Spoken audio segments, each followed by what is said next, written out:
Hi guys, welcome to my channel Concept Cow. Today's our topic is hepatitis B. First, in this video, we will see the introductory part of the hepatitis B and epidemiology of hepatitis B. The further part of the hepatitis B is learn in further videos in part 2. First, introduction. Hepatitis B is also known as serum hepatitis. Why it is called serum hepatitis, you will understand in further part of this question, because serum hepatitis means that there is antibody involvement in this infection. It is a acute systemic infection with major pathology in the liver caused by the hepatitis B. इसमें major hepatitis A में ज़्यादा major means ज़्यादा means rare case में उसमें liver pathology देखने को मिलती थी, बट हेपेटाइटिस बी इन्फेक्शन में हमें लीवर पैथोलॉजी देखने को मिलेगी ही. सभी केसों में हमें लीवर पैथोलॉजी देखने को मिलेगी ही. इसके टाइप है hepatitis B have mainly two types. First, acute hepatitis B and chronic hepatitis B. Acute hepatitis B, acute inflammation of the liver. Hepatocellular necrosis. In acute hepatitis B, we will see the acute inflammation of the liver, hepatocellular necrosis. Fatality rate इसमें 0.5 से 1% तक का हो सकता है. इसमें fatality rate ज़्यादा नहीं है, बट वो परसिस्टेंट रहेगा, इसका इलाज नहीं होगा तो फैटेलिटी रेट बढ़ भी सकता है. In chronic hepatitis B it compasses the spectrum of the disease. It is not a one disease, it is a spectrum of a disease. persistent HBV infection with और विथआउट वायरल रेप्लिकेशन. ये persistent HBV infection है with और without viral infection. Viral replication means इसमें viral replication dormant state में भी virus blood में present हो सकता है. ऐसा नहीं है कि इसमें रेप्लिकेशन होता ही रहता है. ये अपनी डॉर्मेंट स्टेट में भी हो सकता है और वायरल रेप्लिकेशन भी हो सकता है इसमें. इसलिए इसको chronic hepatitis B, chronic stage में ये सब होता है. In this stage there is a hepatocellular injury and the inflammation. हमने पहले ही बोला कि इसमें लीवर पैथोलॉजी देखने को मिलती है, इसलिए हम इसमें injury and the inflammation of the hepatocellular cells में दिखने को मिलता है. In worldwide majority of the persons with chronic hepatitis B infection were infected at a birth और इन अर्ली चाइल्डहुड. बिकॉज इसमें ये इन्फेक्शन चाइल्डहुड अर्ली चाइल्डहुड और at birth हो सकता है. क्यों? क्योंकि ये क्रोनिक स्टेज में ये हमारे बॉडी में कब से कब से होगा, वायरस ब्लड में प्रेजेंट होगा और रेप्लिकेट करेगा, तब भी हमें क्रोनिक हेपेटाइटिस हो सकता है. नहीं तो हमें ये एडल्ट्स में ज़्यादा देखने को नहीं मिलता है, बट जैसे जैसे एज बढ़ती है ओल्ड पीपल में ससेप्टेबिलिटी कम होने के कारण भी देखने को मिल सकता है. इसमें हम देखेंगे symptoms. Main symptoms are mainly appear 1 और 4 मंथ आफ्टर द एक्सपोजर. 1 से 4 मंथ बाद हमें पता चलता है कि हमें हेपेटाइटिस बी का इन्फेक्शन हुआ है. एक्सट्रीम फटीग, क्योंकि ये इतना ज़्यादा लीवर को डैमेज करता है और ये ब्लड में होता है, तो हम एनोरेक्सिया होता है जिससे हम फूड इंटेक कम हो जाता है तो इम्यूनिटी कम हो जाती है, इसलिए हमें फटीग देखने को मिल सकता है. जॉन्डिस और येलो स्किन और आइस क्यों देखने को मिलता है? क्योंकि ये लीवर पैथोलॉजी डेवलप करता है. Dark urine due to jaundice, fever, abdominal pain. Why abdominal pain? There is a reason. This is due to very severe pathology of the liver. Liver में पैथोलॉजी लीवर में pathology है, इसलिए हमें abdominal pain देखने को मिलेगा. और anorexia means भूख कम लगना. बाद में हम देखेंगे एपिडेमियोलॉजी में फर्स्ट देखेंगे agent factor. What is a agent factor? Means ये HBV जो कॉजेटिव ऑर्गेनिज्म है वो एजेंट फैक्टर है. HBV hepatitis B virus is double shelled DNA virus. ये डबल शेल्ड DNA वायरस है, इसलिए इसे डैन पार्टिकल भी कहते हैं. डैन पार्टिकल ये डबल शेल है. डबल शेल वायरस जो होते हैं और DNA वायरस उनको डिस्ट्रॉय करना बहुत मुश्किल होता है, इसलिए इसको भी हमें ट्रीटमेंट देना ये बहुत, और इसको ट्रीटमेंट देके पेशेंट को रिकवर करना ये बहुत मुश्किल ही वाला काम है. It replicates in liver cell, वो तो हमें पता चलता है क्योंकि ये सब भी हिपेटाइटिस, वायरल हिपेटाइटिस के हो, chronic hepatitis A, B, C, they all are replicate in only liver cell. Hepatitis virus are only replicates in liver cells. ये important part है. HBV hepatitis B virus occurs in 3 morphological form in the serum of the patient. इस hepatitis B के तीन morphological states है. इसमें first आता है small spherical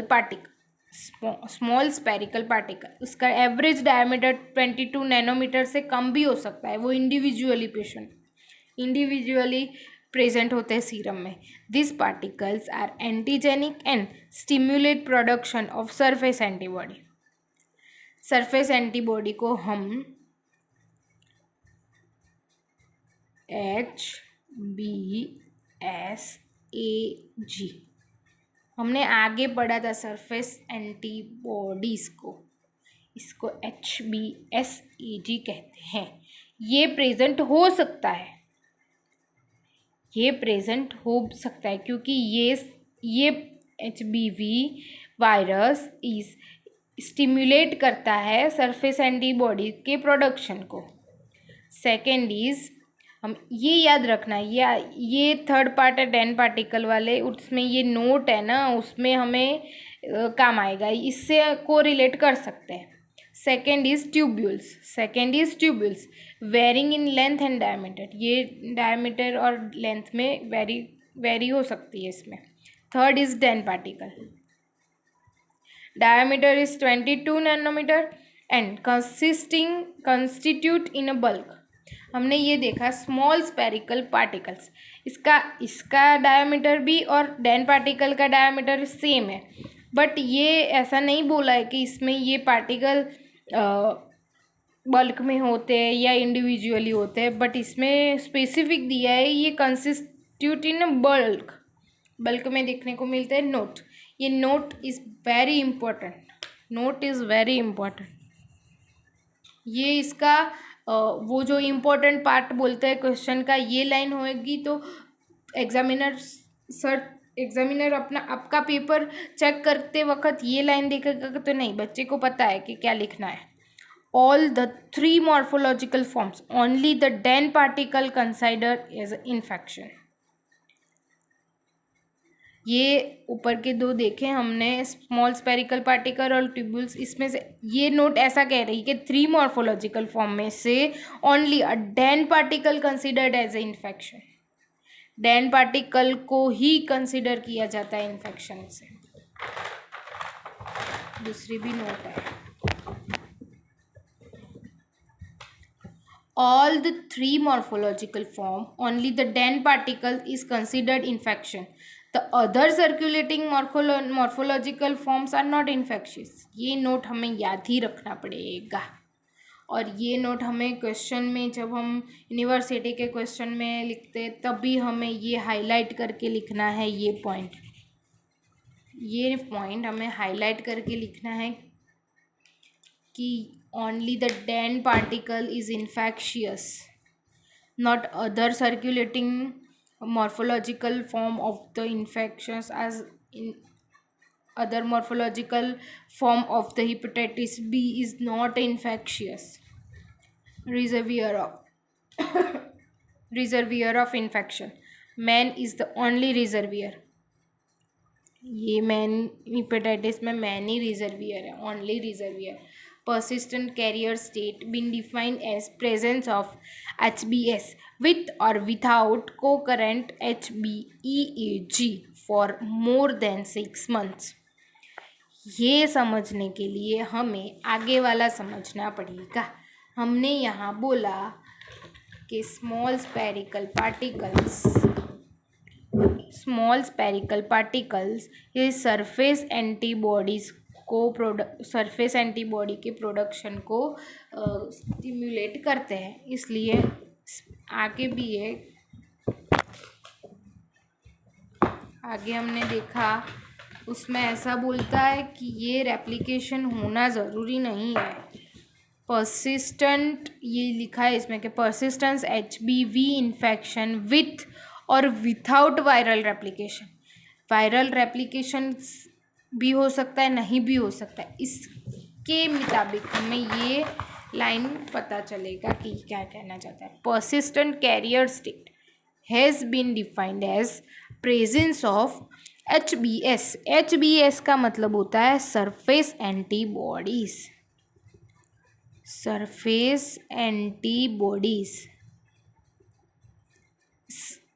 with और विथआउट को करंट HBE जब कब होता है, जब वायरल की इन्फेक्टिविटी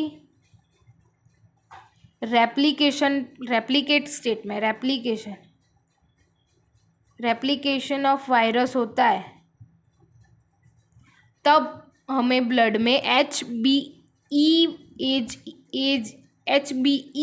हमें देखने को मिलेगा, विथ और विथआउट HBsAg। पता चला हमें HBsAg तो प्रेजेंट होगा ही, सरफेस एंटीबॉडीज तो प्रेजेंट होगी, बट उसमें वायरस डोरमेंट स्टेट में भी हो सकता है और रेप्लिकेशन स्टेट में भी हो सकता है। इसके मुताबिक जो वो रेप्लिकेशन फेज में होगा तो हमें HBeAg हमें देखने को मिलेगी, वरना नहीं मिलेगी। Infective materials. What are the infective materials? There is a contaminated blood, virus found in a body, secretion like a saliva, vaginal secretion, serum of the infected man.